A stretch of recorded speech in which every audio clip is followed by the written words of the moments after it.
गौरव, आपके पास आ रही हूं क्योंकि यहां पर अब सब कुछ अब सरकार पर ही डिपेंड कर रहा है। जिस तरह से पहले दिन की कार्यवाही रही, खूब हंगामेदार रही, लेकिन विपक्ष के सवाल भी बरकरार रहे। पहला सवाल कि अगर ऑपरेशन सिंदूर पर अगर चर्चा के लिए घंटे तय कर दिए गए हैं तो तारीख कब बताएंगे, किस दिन चर्चा होगी? और दूसरा ये कि अगर सरकार के लोग अगर सदन में बोल रहे हैं तो स्पेस यहां पर विपक्ष के लोगों को भी मिलना चाहिए, नेता प्रतिपक्ष तक को मिलना चाहिए, जिन्हें कल मौका नहीं दिया गया।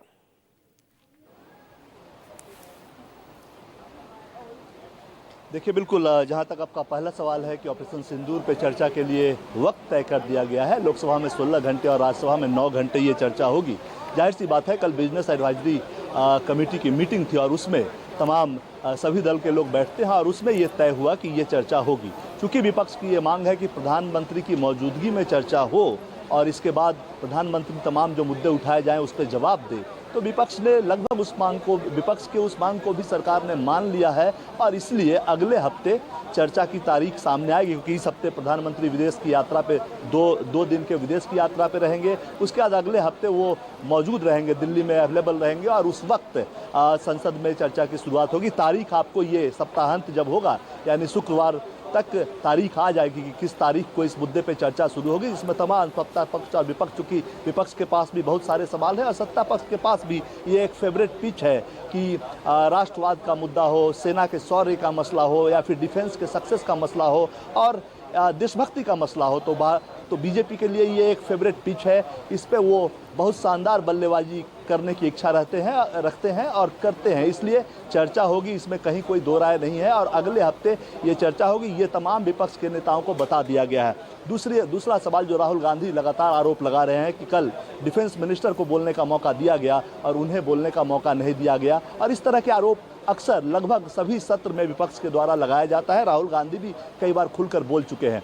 देखिए, कल जब सदन की कार्यवाही शुरू हुई, सरकार की तरफ से जो सफाई आई है और जो उस वक्त मौजूद थे जगदम्बिका पाल मंच पे मौजूद थे, जो अध्यक्ष का चेयर होता है उस पे वही हाउस को लीड कर रहे थे, तो उनका ये साफ साफ बयान है कि सदन में चूंकि काफ़ी हंगामा हो रहा था, विपक्ष के लोग पहलगाम, ऑपरेशन सिंदूर, ट्रंप के बयानों को लेकर हंगामा कर रहे थे और सरकार से सफाई की मांग कर रहे थे, वो ऐसी स्थिति में किसी को बोलने देना मुश्किल नहीं था। हाँ, जिस तरह विपक्ष को ये अधिकार होता है लीडर ऑफ अपोजिशन के कि वो जब चाहे किसी मुद्दे पे इंटरफेयर करके कुछ बोल सकता है, लेकिन वो चर्चा के दौरान होता है, जब कुछ बात हो रही हो, टीका टिप्पणी हो, उस वक्त आप खड़े होकर बोल सकते हैं। लेकिन चूंकि विपक्ष का हंगामा था तो माना गया, जाहिर तौर पर सरकार ये मानकर चलती है कि विपक्ष का अगर हंगामा है, Rahul Gandhi leader of opposition है, वो भी इसमें सम्मिलित है और जाहिर सी बात है, अगर अपने सदस्यों को शांत करवाना है तो ये विपक्ष का ही काम है। चेयर ऊपर से ऑर्डर कर सकता है, तो जगदम्बिका पाल वो लगातार प्रयास कर रहे थे और उसके बाद रक्षा मंत्री खड़े हुए। चूंकि ये रक्षा मंत्रालय से जुड़ा हुआ विषय था, ऑपरेशन सिंदूर और पहलगाम की जो बात हो रही थी उस मुद्दे पे